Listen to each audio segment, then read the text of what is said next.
قابل عزت اور قابل قدر میرے بزرگوں، بھائی، دوستوں،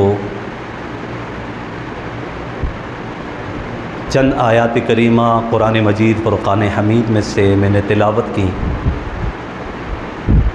اللہ تعالیٰ کی بارگاہ میں دعا گو ہوں کہ اللہ تعالیٰ حق سچ بیان کرنے اور اس کے بعد ہم سب کو عمل کرنے کی توفیق نصیب فرمائے۔ آج 9 ذی الحج کا دن ہے، اور یہ 9 ذی الحج جس کو یوم عرفہ بھی کہا جاتا ہے، تاریخ کے رد و بدل سے گزشتہ کل حجاج کرام جبل رحمت کے پاس مقام عرفات پر جمع تھے، اکٹھے تھے، اور رب العالمین کی بارگاہ میں لاکھوں کی تعداد صرف 2 کپڑے جو سفید چادریں ہیں ملبوس کرتے ہوئے، جسم پر سجاتے ہوئے ایک میدان میں تمام بنی آدم کی اولاد جو تھی وہ اکٹھی تھی، اور اس بات کا وہ اقرار کر رہے تھے اپنے اس انداز سے کہ بالآخر ہماری حقیقت ایک دن مر جانا ہے، اور یہی سفید کپڑا کفن کی صورت میں ہمیں یہ پہنایا جائے گا، اور پھر منو مٹی کے نیچے ہمیں جا کے دفنایا جائے گا، اور پھر وہاں ایک ہی صدا ہوتی ہے، لبیک اللہم لبیک، اے اللہ ہم حاضر ہیں، ہم حاضر ہیں یا اللہ، لا شریک لک لبیک، یا اللہ تیرا کوئی شریک نہیں ہے، ان الحمد والنعمہ لک والملک، کہ تمام خوبیاں اور تعریفیں یا اللہ تیرے لیے ہیں، ہر طرح کی تعریف، توصیف اور ثنا یا اللہ فقط تیرے لیے ہے، لک والملک، ساری دنیا، سارے ملک، ساری سلطنتیں یا اللہ صرف فقط تیری ہیں، لبیک اللہم لبیک۔ یہ حجاج کرام وہاں پر یہ صدائیں لگاتے ہیں، اور اللہ تعالیٰ کو یہ کلمات اتنے پسند ہے، جیسے کہ آپ کو صبح کے درس کے اندر بھی یہ بتلایا گیا تھا کہ 9 ذی الحج کی فجر کی نماز سے لے کر 13 ذی الحج کے عصر تک ہر نماز پڑھنے والے فرض نماز کے بعد وہ ایک مرتبہ تکبیرات تشریق ان کے لیے کہنا یہ واجب ہے، ضروری ہے۔ باجماعت نماز پڑھنے والے ہوں یا اکیلے نماز پڑھنے والے ہوں، ہر فرض نماز کے بعد ان کے لیے یہ تکبیرات پڑھنا یہ ضروری ہے، اور گھروں کے اندر جو خواتین نماز کا اہتمام کرتی ہیں ان کے لیے بھی یہ لازم ضروری ہے کہ وہ ہر فرض نماز کے بعد یہ تکبیرات ضرور پڑھے، اللہ اکبر، اللہ اکبر، لا الہ الا اللہ، اللہ اکبر، اللہ اکبر وللہ الحمد۔ یہ اس بات کا اقرار کرے کہ سب سے بڑا میرا رب ہے، اللہ ہے، اللہ ہے، اس کے سوا کوئی عبادت کے لائق نہیں، کوئی معبود نہیں، وہی سب سے بڑا ہے، اور اسی کے لیے ہر طرح کی تعریف۔ تو یہ عرفہ کا دن ہے، اور تاریخ کے اعتبار سے یہ دن کب بنتا ہے؟ 9 ذی الحج کو۔ اب کچھ لوگ جو ہیں کنفیوژن کا شکار ہو گئے کہ ہم اس دن والا عرفہ کا دن منائیں یا آج والا دن منائیں۔ تو بھائی دین اسلام میں، شریعت اسلام میں اللہ رب ذوالجلال نے ہر عبادت کو وقت پر مقرر کیا، اور وقت ہر علاقے کا اپنا اپنا ہوتا ہے۔ ابھی ہم جمعے کی نماز کی تیاری کر رہے ہیں، ابھی امریکہ کے اندر اندھیرا ہے، ہم رات کی نماز پڑھتے ہیں، وہ صبح کی نماز پڑھتے ہیں۔ اب وہاں پر 2 گھنٹے کا فرق ہے۔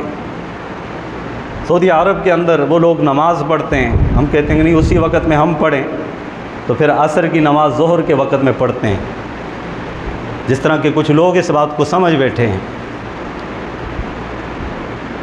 اب وہاں پر اندھیرا ہو، رات ہو، ادھر ظہر کی نماز ہو، تو کیا اس اندھیرے وقت میں، اندھیرے میں کیا وہ ظہر کی نماز پڑھی جا سکتی ہے؟ نہیں پڑھی جا سکتی، کیونکہ وہاں فجر کا وقت ہے، یہاں ظہر کا وقت ہے۔ وہاں اس وقت میں فجر ادا کی جائے گی، یہاں اس وقت میں ظہر ادا کی جائے گی، کیونکہ اللہ پاک نے جو بھی عبادات فرض کی ہیں وہ اسلامی تاریخ کے اعتبار سے، اسلامی سال کے اعتبار سے اور چاند کے حساب سے یہ عبادات مقرر کی۔ یہی وجہ ہے کہ ہم رمضان کا چاند دیکھتے ہیں، عید کا چاند دیکھتے ہیں تو فجر کے بعد وقت شروع ہوتا ہے نا، یعنی مغرب کے بعد، مغرب کے فوراً بعد یہ وقت شروع ہو جاتا ہے۔ تو اب جہاں پر مغرب ہے تو ان کے لیے وقت شروع ہے، جہاں پہ مغرب نہیں ہے تو ان کے لیے وقت شروع تو نہیں ہے۔ تو بہرحال یہ تو ایک اختلافی اور ایک علمی بات تھی۔ تو بہرحال آج کا دن ہمارے لیے یوم عرفہ ہے، اور آج کے دن کے روزے کی فضیلت بھی ہے جو گزشتہ جمعے کے اندر میں نے بیان کی تھی، کہ جو شخص عرفہ کے دن 9 ذی الحج کو روزہ رکھے گا، اس کے 1 سال پچھلے اور 1 سال اگلے اللہ پاک گناہ معاف فرما دیں گے۔ اور کئی ایسے خوش نصیب ہیں جنہوں نے کل بھی روزے رکھے تھے، کوئی ایسے خوش نصیب ہیں جیسے ہی ذی الحج کا چاند نظر آیا تو روزے رکھنا شروع کر دیے، اس کی مستقل فضیلتیں موجود ہیں حدیث میں۔ یہ خوش قسمتی ہے کہ اللہ پاک اپنی عبادت کرنے کا موقع فراہم فرما رہے ہیں، اور ہمارے درجات کی بلندی کا یہی اعمال کرنا سبب بن رہے ہیں۔ تو بہرحال وقت مختصر ہے، تو قربانی ایک اہم فریضہ ہے۔ انشاءاللہ العزیز کل کے دن تمام مسلمان جو ہے اللہ کے راستے میں جانور کی قربانی پیش کریں گے، اور اس قربانی کا پس منظر کیا ہے آپ سبھی جانتے ہیں، مختلف انداز میں آپ نے سنا ہوگا، لیکن آج قرآن کی زبانی میں آپ کو بتلاؤں گا کہ یہ واقعہ اللہ رب ذوالجلال نے اپنی کتاب کے اندر، قرآن مجید کے اندر کس انداز کے ساتھ اس کو بیان کیا ہے۔ لیکن یہ جان لیں کہ اللہ پاک نے قرآن مجید میں اعلان فرمایا، وَإِذِ ابْتَلَىٰ إِبْرَاهِيمَ رَبُّهُ بِكَلِمَاتٍ فَأَتَمَّهُنَّ۔ اللہ فرماتے ہیں ہم نے اپنے خلیل کو مختلف آزمائشوں میں ڈالا، امتحانات میں ڈالا۔ ہر امتحان کے اندر حضرت ابراہیم خلیل اللہ پورے اترے، اتنے پورے اترے کہ اللہ پاک نے بھی خود فرما دیا فَأَتَمَّهُنَّ، کہ ہر آزمائش، ہر امتحان میں اعلیٰ نمبرات حاصل کیے سیدنا ابراہیم خلیل اللہ نے۔ یہ سلسلہ آزمائشوں کا چل رہا تھا کہ ابراہیم خلیل اللہ کے دل کے اندر یہ خیال پیدا ہوا کہ ربا اولاد کی دولت سے محروم۔ یہ ہر بشر، ہر انسان کی یہ خواہش ہوتی ہے کہ یا اللہ رشتہ ازدواجی سے منسلک ہونے کے بعد یا اللہ مجھے اولاد کی دولت سے نواز دے، اور پھر نرینہ اولاد کی بھی خواہش ہوتی ہے، اور یہ خواہش بشری تقاضا ہے۔ یہ اللہ کے پیغمبروں نے بھی اس خواہش کا اظہار فرمایا ہے۔ ابراہیم خلیل اللہ نے اللہ سے دعا مانگی کہ اللہ مجھے بیٹا عطا کر دے۔ اللہ پاک نے 85 سال کے بڑھاپے کی عمر میں سیدنا اسماعیل ذبیح اللہ عطا فرمائے، یعنی وہ پیدا ہوئے۔ آپ خود اندازہ لگائیں، جس کی اولاد نہ ہو، بڑھاپے کی عمر میں اس کو اولاد مل جائے تو وہ اولاد کتنی پیاری ہوتی ہے، کتنی پیاری ہوتی ہے، کتنے دل کے اندر خواہشیں ہوتی ہیں، ارمان ہوتے ہیں، دل کے اندر جذبات ہوتے ہیں، احساسات ہوتے ہیں۔ اور پھر جو بیٹا دعاؤں سے مانگ مانگ کر، اللہ پاک سے دعائیں کر کر کے وہ بیٹا ملا ہو، رو رو کے جس کو دعاؤں میں اللہ پاک سے مانگا ہو، وہ بیٹا کتنا پیارا ہو۔ لیکن اللہ پاک نے ابراہیم علیہ السلام کو اپنا کیا بنایا تھا؟ ابراہیم علیہ السلام کا لقب کیا ہے؟ خلیل اللہ۔ اللہ نے اپنا خلیل بنایا تھا ابراہیم علیہ السلام، کہ کسی کے ذہن میں یہ بات آ سکتی ہے کہ اب تو ابراہیم علیہ السلام کا بیٹا پیدا ہو گیا، بڑھاپے کی عمر میں جھولی بھر دی گئی، گھر کے آنگن میں خوشیاں دوڑنے لگ گئیں، محبت پدری جوش میں آنا شروع ہو گئی، ماں کی محبت اپنی جگہ، باپ کی محبت اپنی جگہ۔ یہ فطری تقاضا ہے کہ اللہ پاک اولاد جسے دیتا ہے تو اس کی محبت بھی ماں باپ کے دل میں ڈال دیتا ہے۔ اب اللہ پاک نے اپنے خلیل کو آزمایا کہ خلیل مجھ سے زیادہ محبت کرتا ہے یا اپنی اولاد سے زیادہ محبت کرتا ہے۔ ہائے دیکھو اللہ نے کس طرح اپنے خلیل کو آزمایا، اور اللہ پاک ہمیں اس طرح نہیں آزماتا۔ ہم تو آسان آزمائشوں کے اندر بھی فیل ہو جاتے ہیں۔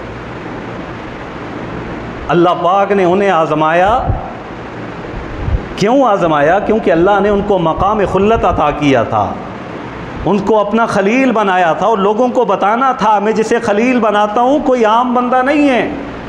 کسی کے ذہن میں یہ آ سکتا تھا کہ اب بچے کی محبت غالب ہو جائے گی، تو اللہ پاک نے فوراً حکم دیا کہ ابراہیم میرا حکم ہے، اپنے اس شیرخوار بچے کو، دودھ پیتے بچے کو اور اپنی بیوی کو اس علاقے کو چھوڑ کر دور اس جنگل بیابان کے اندر چھوڑ کے آؤ۔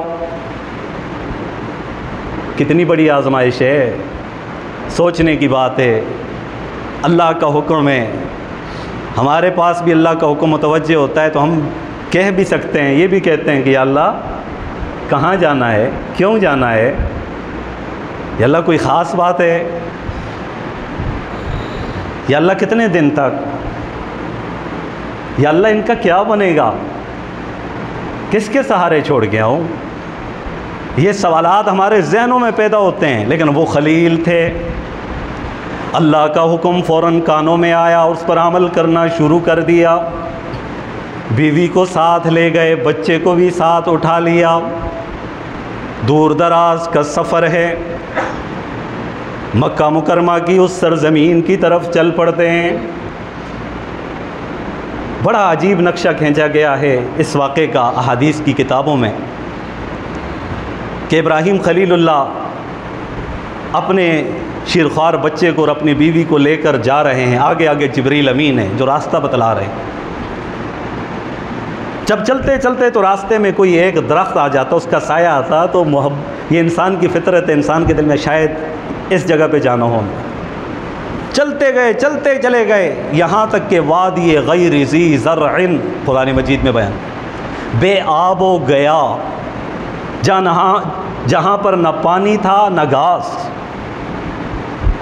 بالکل بنجر قسم کی زمین تھی، پانی کا بھی انتظام کوئی نہ تھا، کھانے کا بھی انتظام کوئی نہ تھا، سائے کا بھی انتظام کوئی نہ تھا، آبادی کا انتظام بھی کوئی نہ تھا، انسیت دینے والے کسی انسان کا تعلق بھی نہیں تھا، کوئی نہیں تھا۔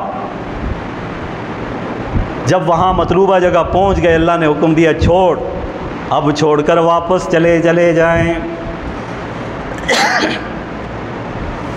انہیں چھوڑ کر واپس چلے جائیں۔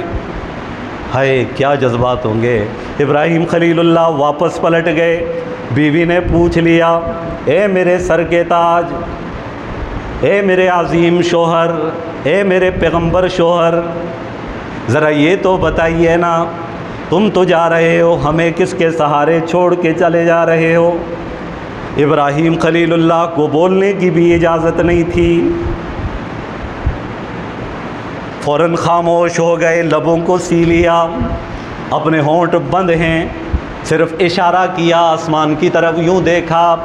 بیوی بھی بیوی تھی، اپنے شوہر کے مزاج کو سب سے زیادہ جاننے والی بیوی ہوتی ہے، یہ آج بھی تسلیم کرتے ہیں اس بات کو، سب سے زیادہ شوہر کے مزاج کو سمجھنے والی جو ہے اس کی بیوی ہوتی ہے۔ فوراً سمجھ گئی، فوراً سمجھ گئی کہ اللہ کا حکم ہے، تو کہہ دیا کہ ابراہیم کیا یہ تمہارے رب کا حکم ہے؟ ابراہیم خلیل اللہ نے یوں سر ہلایا کہ ہاں یہ اللہ کا حکم ہے۔ تو بیوی نے یہ نہیں کہا کہ ہمیں کس کے سہارے چھوڑ کے جا رہے ہو، خرچہ پانی کا کیا بنے گا، یہاں کھانے کے لیے کوئی انتظام نہیں، چند کھجوریں تو ہیں نا، اور ایک مشکیزہ پانی کا ہے۔ یہاں کوئی پڑوسی بھی موجود نہیں، کوئی انسان بھی وہاں پر موجود نہیں ہے۔ ہمیں کس کے سہارے چھوڑ کے جا رہے ہو؟ بیوی بھی وہ بیوی نہیں تھی، بیوی بھی عظیم بیوی تھی، پیغمبر کی بیوی تھی اور دوسرے پیغمبر کی والدہ تھی۔ فوراً کہہ دیا کہ اگر اللہ کا حکم ہے تو آپ جائیں، ہمیں کوئی پرواہ نہیں آپ کی، ہم یہیں پر رہ لیں گے۔ ابراہیم خلیل اللہ مطمئن ہوئے، اللہ کا شکر ادا کیا کہ یا اللہ شکر ہے میری اولاد، میرے گھر والے میرے اس کام میں، قربانی میں رکاوٹ نہیں بنے۔ گھر والے کسی کام میں رکاوٹ بن جائیں نا تو پھر بھی کام مشکل ہو جاتا ہے۔ عام طور پہ غمی اور خوشی کے مواقع آتے ہیں نا، باپ والد چاہتا ہے کہ یہ خلاف شرع کام نہیں کرنے، اللہ کے حکم کی خلاف ورزی نہیں کرنی، تو پھر یہ اولاد اور بیوی آڑے آ جاتی ہیں اور فوراً رکاوٹ بنتی ہیں اور کہتی ہیں کہ نہیں، چند دن کی خوشی کی بات ہے، یہ بچے کی خوشی کی بات ہے۔ خوشی کا معیار اس چیز کو رکھ دیا ہے ہم نے، خوشی کا معیار شریعت نے ہمیں بتایا ہے، وہ عبادت کی صورت میں ہوتی ہے۔ ہم دو عیدیں مناتے ہیں نا، عید الفطر اور عید الاضحیٰ، تو خوشی کے دن ہیں یا نہیں ہیں؟ تو اس کا آغاز عبادت سے ہوتا ہے، رب کو راضی کرنے سے ہوتا ہے، یہ مومن کا مزاج ہے۔ بہرحال ابراہیم خلیل اللہ واپس چلے گئے، پانی پیتے پیتے وہ مشکیزے کا پانی بھی ختم ہو گیا، کھانے کے لیے بھی کوئی انتظام نہیں رہا۔ یہ ایک طویل واقعہ ہے، اگر میں اسی کو بیان کروں تو یہ جمعہ ختم ہو جائے گا۔ میں نے اس سے اگلی آزمائش کا ذکر کرنا ہے، ذبح کا۔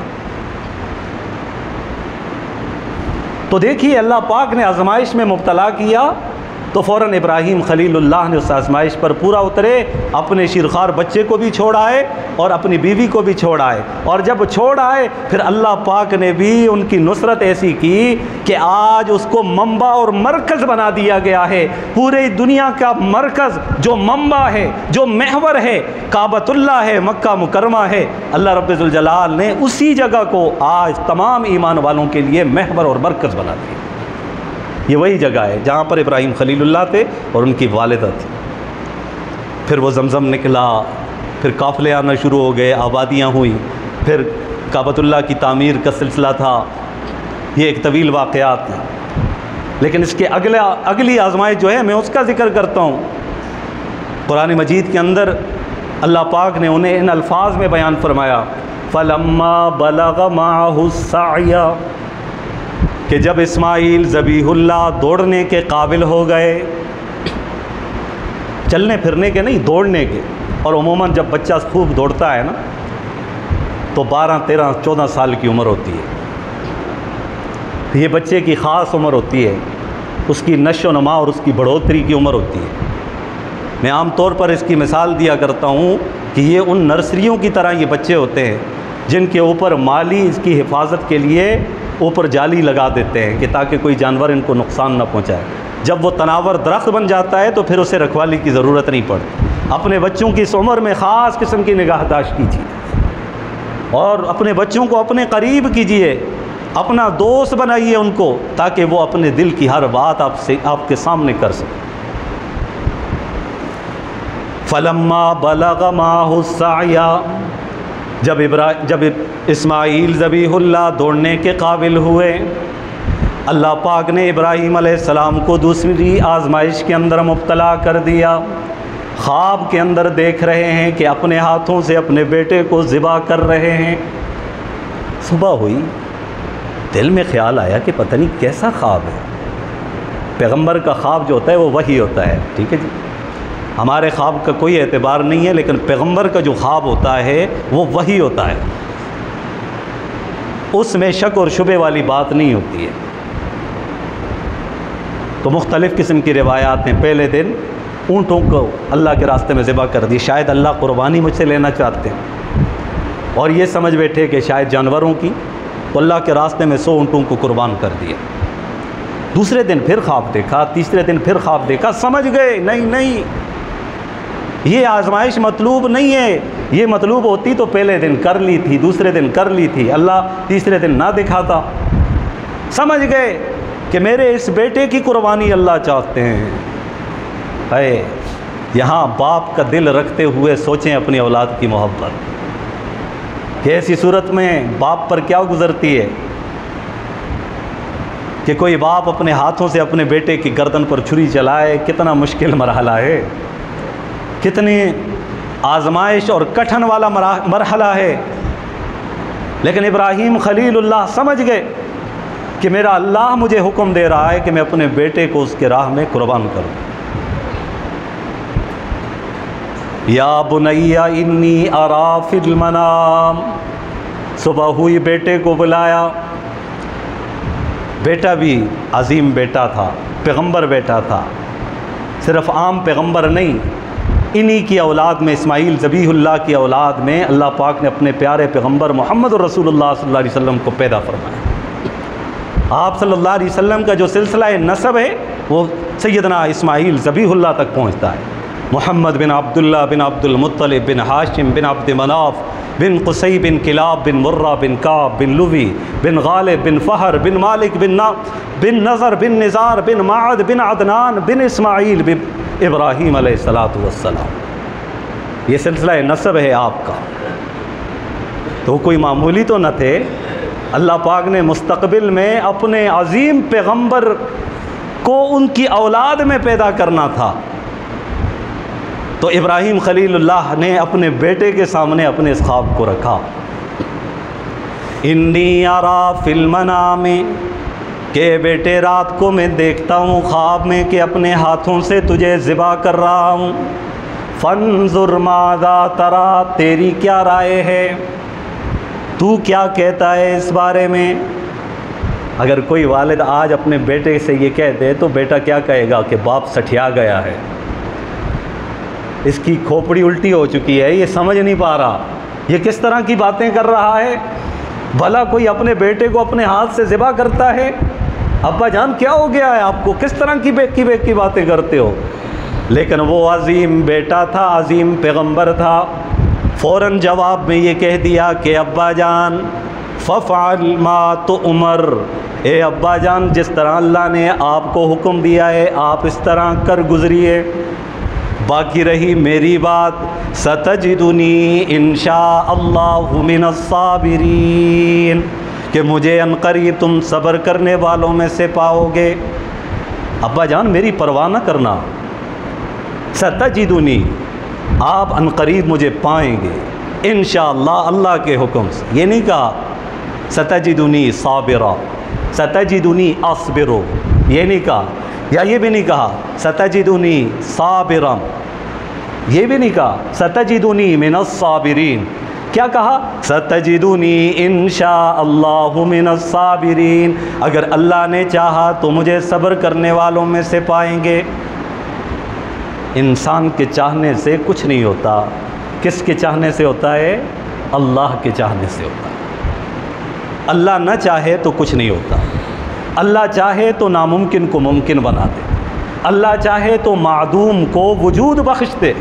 اللہ چاہے تو مردے کو زندہ کر دے. یہ صرف اللہ کی طاقت ہے. اور اس وقت اللہ کے پیغمبر نے فوراً اللہ کا نام لیا کہ مجھے اللہ تعالیٰ نے چاہا تو مجھے صبر کرنے والوں میں سے پاؤ. اب باپ خوش ہو گیا کہ یا اللہ تیرا شکر ہے کہ بیٹا بھی اس قربانی کے لیے تیار ہو گیا. اب چل پڑتے ہیں، گھر کے اندر جاتے ہیں، اپنی بیوی سے کہتے ہیں کہ بچے کو تیار کرو کہ میں بڑے کے پاس لے کے جا رہا ہوں. جملہ دیکھیے کہ تاکہ کوئی اس طرح کی بات بھی نہ ہو جائے اور بات بھی سچ ہو. ابراہیم خلیل اللہ نے قرآن مجید کے اندر بعض ایسے جملے حضرت ابراہیم خلیل اللہ کے اللہ پاک نے ذکر فرمائے ہیں کہ اللہ پاک نے ان کو قبول کیا ہے. جس طرح کہ ابراہیم خلیل اللہ وہ بت خانے کے اندر جاتے ہیں، بتوں کو توڑتے ہیں، کلہاڑا بڑے کی اس گردن کی اس کندھے کے اوپر رکھ دیتے ہیں. جب قوم والے آتے ہیں چیخنا چلانا شروع کر دیتے ہیں ہمارے معبودوں کے ساتھ یہ کس نے کیا. سب کے ذہن میں ایک ہی خیال آیا کہ یہ اسی کا کام ہے جو ہمیں ان کی عبادت سے روکتا ہے. ان کو بلایا گیا اور کہا کہ ابراہیم کیا آپ نے یہ کام کیا ہے اس طرح؟ ابراہیم خلیل نے کہا قال بل فعلہ کبیرہم، ان کے بڑے نے کام کیا ہے۔ ظاہری جملہ کیا تھا؟ جس کی کندھے پر کلاڑ ہے نا اس نے کیا، لیکن حقیقت میں قوم کا بڑا پیغمبر ہی ہوتا ہے۔ قوم میں جو سب سے بڑا ہوتا ہے وہ کون ہوتا ہے؟ پیغمبر ہوتا ہے۔ پیغمبر سے بڑھ کر کوئی نہیں ہوتا۔ تو اللہ پاک نے پیغمبر کی اس عظیم اور مؤدبانہ اور ناصحانہ اور مبلغانہ اور اسی طریقے سے ناصحانہ جو انداز تھا، اللہ پاک نے اس کو قرآن مجید کے اندر بیان کیا، بل فعلہ کبیرہم۔ یہاں پر بھی ابراہیم خلیل اللہ نے کہا کہ ان کو تیار کیجئے، بڑے کے پاس لے کے جا رہا ہوں۔ انہوں نے تیار کیا۔ ابراہیم خلیل اللہ نے رسی بھی لی، چھری بھی لی۔ آج ہم چھریاں تیز کروا رہے ہیں، انتظام کر رہے ہیں، لیکن ان چھری کا نشانہ جو بنیں گے وہ جانور بنیں گے، ٹھیک ہے جی؟ کوئی بچہ نہیں ہے۔ اگر اللہ کا یہ حکم ہوتا کہ اپنے بیٹے کو اللہ کے راستے میں قربان کر دو تو آج ہمیں قربان کرنا پڑتا، لیکن پھر کتنا مشکل ہو جاتا۔ ادھر دیکھیے ابراہیم خلیل اللہ ہاتھ میں چھری لیے اور رسی لے کر چل پڑتے ہیں آج جہاں مینا کی وادی ہے، اس مینا کی وادی کی طرف نکل پڑتے ہیں، اور کتنا کعبۃ اللہ سے دور ہے۔ اگر آپ گئے ہوں تو آپ نے اس جگہ کا نظارہ کیا ہو تو آپ کو پتہ چلے کتنے دور جا کے، اور وہاں پر وہ لے گئے۔ فلما اسلما وتلہ للجبین، جب دونوں باپ بیٹے تسلیم و رضا کے پیکر بن گئے، تسلیم و رضا کے پیکر بن گئے۔ اسلما کا مطلب سمجھیے، اسلما کا مطلب کیا ہے؟ کہ جب دونوں تسلیم ہو گئے، کیا مطلب؟ کہ باپ ذبح کرنے کے لیے تیار ہو گئے اور بیٹا ذبح ہونے کے لیے تیار ہو گئے، یہ اسلما کا مطلب ہے۔ وَتَلَّهُ لِلْجَبِينِ، اب ابراہیم خلیل اللہ نے مینا کی اس وادی کے اندر لے جا کر اپنے بیٹے کو رسیوں کے اندر باندھ دیا اور فوراً نیچے گرا دیا۔ وَتَلَّهُ لِلْجَبِينِ، پیشانی کے بل نیچے گرا دیا، جو اوندے منہ ان کو نیچے لٹا دیا۔ اور پھر ایک روایت کے اندر آتا ہے کہ آنکھوں پہ پٹی باندھ دی، ذبح سے پہلے، چھری پھیرنے سے پہلے آنکھوں پہ پٹی باندھ دی۔ اور یہ پٹی باندھی کس لیے؟ تاکہ محبت پدری جوش کے اندر نہ آ جائے۔ بھلا باپ ہو اپنے ہاتھوں سے اس بیٹے کو رو رو کر جس کو دعاؤں میں مانگا، جو بڑھاپے کی عمر میں اللہ پاک نے دی وہ اولاد، اور اس کے گردن پر چھری پھیرنا تاکہ محبت پدری جوش کے اندر نہ آ جائے، آنکھوں پر پٹی باندھ دی۔ اور عجیب منظر ہے۔ اور یہ یاد رکھیے گا، ان القوۃ للہ جمیعا، ساری طاقتیں، ساری قوتیں وہ کس کی ہیں؟ کس کے پاس ہیں؟ اللہ کے پاس ہیں۔ ساری طاقتیں اس کے پاس، کائنات کا ایک ایک ذرہ اس کے حکم کا محتاج ہے، ایک ایک قطرہ اور ایک ایک پتا جو ہے اس کے حکم کا محتاج ہے۔ یہ روزانہ یہ سمندر جو ہے یہ اللہ سے پوچھ کے جاتا ہے، کہتا ہے یا اللہ میرے لیے کیا حکم ہے؟ اللہ پاک فرماتے ہیں جس طرح روزانہ جاری ہوتا ہے اس طرح جاری ہو۔ اور کبھی کبھار اللہ حکم دیتے ہیں تھوڑا سا ادھر ہو جا، بستیوں کی بستیاں جو ہیں نا وہ الٹ جاتی ہیں، ان کا نام و نشان مٹ جاتا ہے۔ ہر چیز اللہ پاک کے حکم کے محتاج ہے، اور اللہ پاک دکھانا چاہتے ہیں کہ میں اپنی طاقت اور قوت ایسے موقع پر دکھلاتا ہوں جہاں پر انسان کی عقل اور اس کا سوچنا بند ہو جاتا ہے، ختم ہو جاتی ہے انسان کی عقل۔ اب چھری چلانا شروع کر دی، چھری چلا رہے ہیں، چھری گردن پر چل نہیں رہی۔ پھر نیچے کیا، پتھر کے اوپر اس کو تیز کیا، پھر بڑی جوان مردی کے ساتھ، پوری قوت کے ساتھ۔ اور پیغمبر کی طاقت بھی کوئی عام طاقت نہیں ہوتی، یہ یاد رکھیے گا۔ روایت کے اندر آتا ہے کہ اللہ پاک ایک پیغمبر کو 40 مردوں کی طاقت عطا فرماتے ہیں۔ تو وہ پیغمبر کا ہاتھ ہو اور اس کی طاقت ہو، پھر اس کو تیزی کے ساتھ اوپر چلا رہے، نہیں چلتے۔ ابراہیم خلیل اللہ نے چھری کو یوں مخاطب کر کے کہہ دیا، یہ چھری چلتی کیوں نہیں ہے؟ اللہ کے حکم کو پورا کرنے میں رکاوٹ کیوں بن رہی ہو؟ بندہ جب تھک جاتا ہے نا تو ان چیزوں سے بھی باتیں کرنے لگ جاتا ہے۔ اللہ پاک نے چھری کو زبان دی۔ وہ اللہ جو انسانوں کو بولنے کی طاقت دیتا ہے، وہ اللہ پاک ہر چیز کو بولنے پر طاقت دے سکتا ہے۔ قیامت کے متعلق کیا ہوگا؟ الیوم نختم علی افواہہم، آج ہم ان کی زبانوں پر مہر لگا دیں گے، زبانوں سے کچھ نہیں کہیں گے۔ وَتُكَلِّمُنَا أَيْدِيهِمْ، ان کے ہاتھ بولنا شروع کر دیں گے۔ وَتَشْهَدُ أَرْجُلُهُمْ، اور ان کے پاؤں ان کے خلاف گواہی دیں گے، جسم کا ایک ایک روواں اس شخص کے خلاف گواہی دے گا۔ قرآن مجید کے اندر اس منظر کو بھی بیان کیا گیا، وَقَالُوا لِجُلُودِهِمْ، وہ اپنے جسم کے اعضاء سے، اپنے چمڑوں سے، اپنی چمڑیوں سے یہ کہیں گے، لِمَ شَهِدْتُمْ عَلَيْنَا، تم ہمارے خلاف کیوں گواہی دے رہی ہو؟ وہ کہیں گے قَالُوا أَنطَقَنَا اللَّهُ الَّذِي أَنطَقَ كُلَّ شَيْءٍ، کہ اس اللہ نے آج ہمیں زبان دی ہے جس اللہ نے دیگر مخلوقات کو زبان دی ہے۔ آج ہم اس کے حکم کے پابند ہیں۔ چھری کو بھی اللہ پاک نے زبان دے دی، چھری نے کہہ دیا کہ ابراہیم خلیل تیرا حکم ہے کہ میں چل جاؤں، رب جلیل کا یہ حکم ہے کہ میں نہ چلوں۔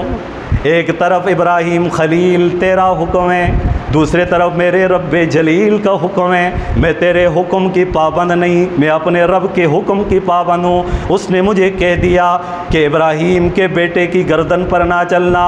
اب کائنات کے سارے پیغمبر بھی مل کر، سارے بڑے بھی مل کر، سارے چھوٹے بھی مل کر، صحابہ بھی مل کر، تابعین بھی مل کر، صلحاء بھی مل کر، اور دنیا کے بڑے بڑے مفسرین، خطباء، مبلغین، مجاہدین، سارے کے سارے مل کر اب زور لگا لیں کہ یہ ہو جائے تو اللہ کا حکم غالب رہے گا، وہ نہیں چل سکتی۔ پھر ابراہیم خلیل اللہ نے ایک تیسری مرتبہ اس کو آزمایا، پھر تیز کی۔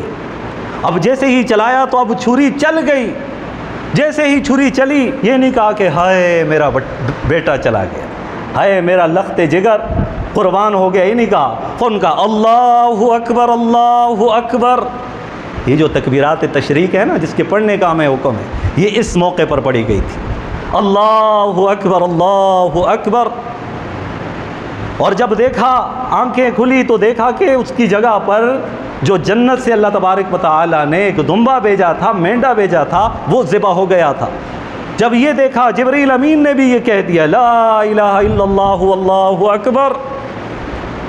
اور پھر اس کے بعد بیٹے نے یہ دیکھا کہ عجیب ماجرا ہو چکا ہے، اللہ اکبر وللہ الحمد۔ یہ تینوں جملے جو ہے تکبیرات تشریق کا حصہ ہے، اور آج ہمیں حکم ہے الحمدللہ، آج صبح فجر کی نماز کے بعد سے یہ تکبیرات تشریق پڑھنا شروع ہو گئے۔ اور جب یہ سارا منظر ہو گیا، پھر اللہ پاک نے فرمایا قد صدقت الرؤیا، اے ابراہیم تو نے خواب کو سچ کر دکھایا۔ مزہ تو تب ہے کہ خالق اعلان کر دے کہ میں ان سے راضی ہو چکا، اعلان کر دے کہ میرا بندہ، میرا پیغمبر جو ہے میری آزمائش میں پورا اترا۔ آج اسی یاد میں ہم قربانی کا فریضہ سر انجام دینے کے لیے بیتاب ہیں، دل کے اندر جذبات رکھے ہوئے ہیں۔ اس کے جو ضروری مسائل تھے جانور کے متعلق، اور اسی طرح ان کے حصوں کے متعلق، اور ان کے اندر جو عیب تھے، عیوبات تھے، ان کا تذکرہ، پھر قربانی کا نصاب کیا ہے، یہ میں نے سارے گزشتہ جمعوں کے اندر بیان کر دیے ہیں۔ اللہ کریم سے یہی دعا ہے کہ رب العالمین ہم سب کو جو سنت ابراہیمی کا یہ فریضہ ہے، جو رسول اللہ صلی اللہ علیہ وسلم کی بھی مبارک سنت ہے، اس سنت کو اخلاص کے ساتھ خالصتاً اللہ کی رضا کی خاطر اس فریضے کو سر انجام دینے کی اللہ پاک ہم سب کو توفیق نصیب فرمائے۔